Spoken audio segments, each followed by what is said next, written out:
Muchas gracias. Considerando la enorme cantidad de circunstancias que han tenido lugar en nuestro país, nos llevan a una percepción de eventos a una velocidad extrema.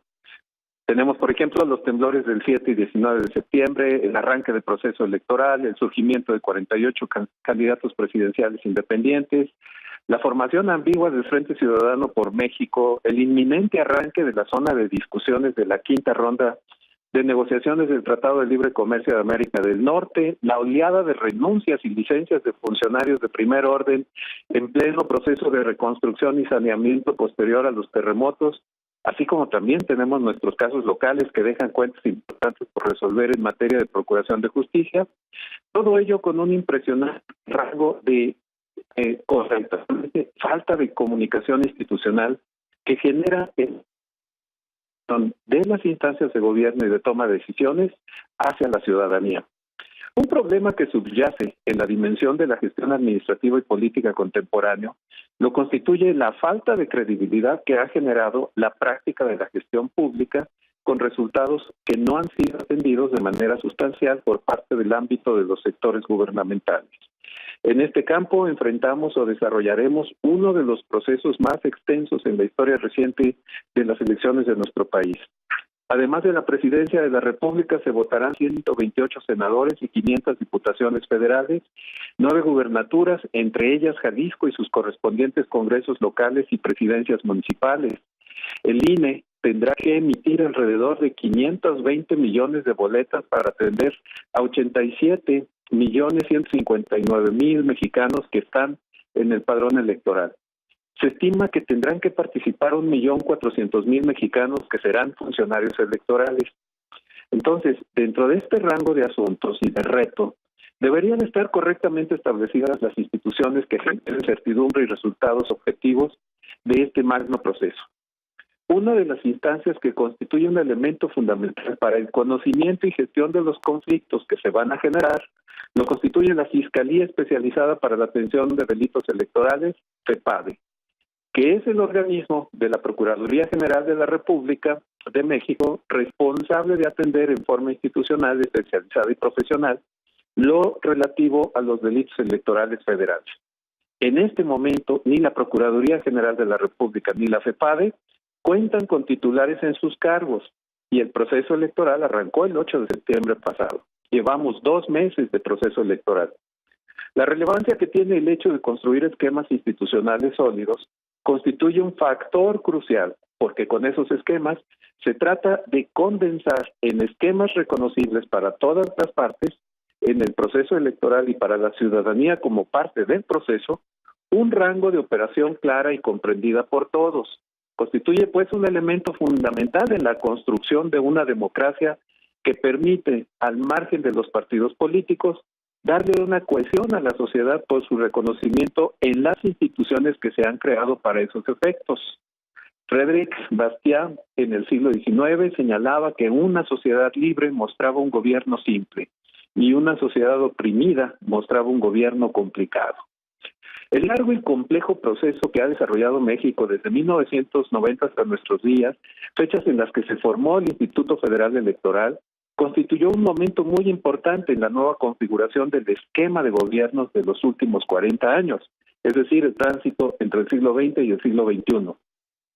La perspectiva del desarrollo político que se dibujaba en el horizonte del sexenio de Carlos Salinas, 1988-1994, elegido en uno de los procesos más controvertidos de las últimas décadas, dio lugar al reconocimiento que las instancias de gobierno tuvieron que hacer respecto del agotamiento del modelo hegemónico del gobierno como estructura hegemónica en la representación electoral. La aparición de esquemas de representación política como ofertas válidas y diferentes que el PRI comenzó a presionar el viejo sistema del colegio electoral presidido en aquella época por la Secretaría de Gobernación, que era el órgano encargado de procesar las elecciones. Quizá el momento de quiebre lo constituyó la famosa caída del sistema declarada por el secretario de Gobernación Manuel Bartlett, cuando el proceso de conteo no daba márgenes claros de ventaja para el PRI. Y sin embargo, constituía la institución reguladora de los procesos electorales. Pero a partir de ese momento, con una presión partidista desconocida en los esquemas electorales, surgida de una cultura y una sociedad diferente, marcó nuevos esquemas que requerían una modificación de la antigua institución del colegio electoral. Quizás sobre esta época le convenga al público Radio Escucha, si me permiten, buscar las maravillosas novelas de Luis Espota, Palabras Mayores, Sobre la Marcha y El Primer Día, que dibujan con claridad el esquema de este sistema.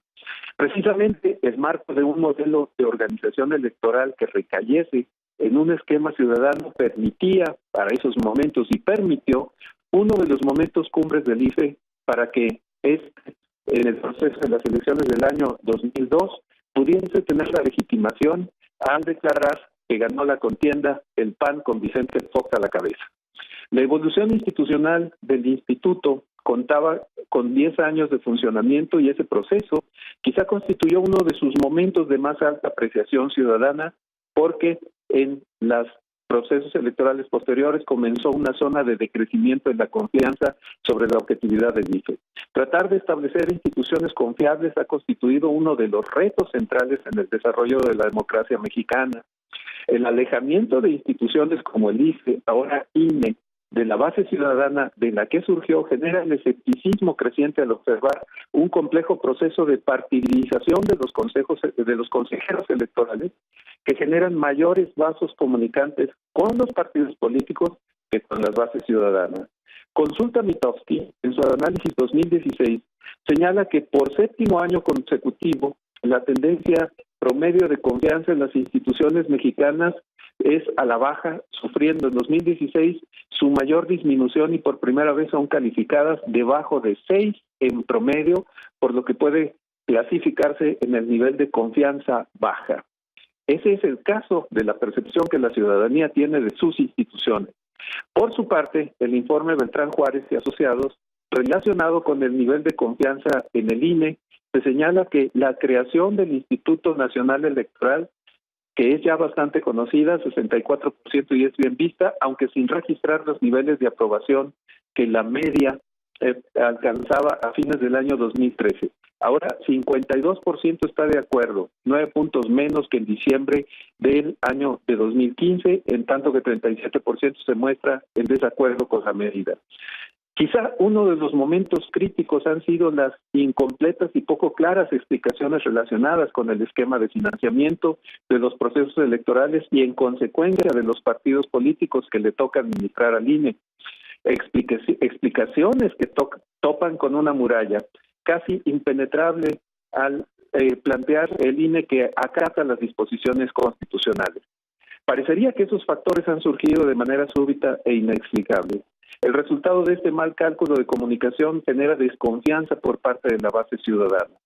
Por otra parte, la inesperada salida de Santiago Nieto Castillo de la CEPADE el 20 de octubre pasado da lugar a una importante discusión en términos de si la dependencia con el encargado de funciones, así como la propia Procuraduría General de la República con otro encargado de funciones, alientan un clima de certidumbre y objetividad. Es cierto que no se trata en específico de la persona particular de Santiago Nieto, y como lo señalan los juristas, las funciones las desempeña la institución. Sin embargo, la credibilidad y legitimidad no van a la misma velocidad y rango que la jurídica. El vacío de un líder en ambas instituciones, que aun cuando se desempeñan correctamente en el marco legal, están lejos de tener un esquema que sea percibido como un elemento de seguridad y confiabilidad en el complejo proceso electoral en el que ahora nos encontramos. Hay retos en el horizonte que tenemos los ciudadanos en la vigilancia del desarrollo de las instituciones que tenemos. Sin embargo, hay un trascendental momento que recae en los órganos políticos que requieren restablecer el contacto con la ciudadanía. Un mensaje importante se mandó a la clase y partidos políticos al terminar los temblores de tierra que afectaron Chiapas, Oaxaca, Guerrero, Puebla, el Estado de México y la Ciudad de México. Falta ver si los actores han establecido un claro acuse de recibo, aunque los hechos parecen decir que no. Agradeciendo el privilegio de su audiencia, me despido esperando vernos por aquí la semana próxima. Muchas gracias, Josefina y José Ángel. Y nosotros agradecidos como siempre, doctor, muy amable. Muchas gracias. Gracias al doctor Armando Zacarías Castillo. Nos vamos a la pausa, regresamos con información de carácter nacional e internacional.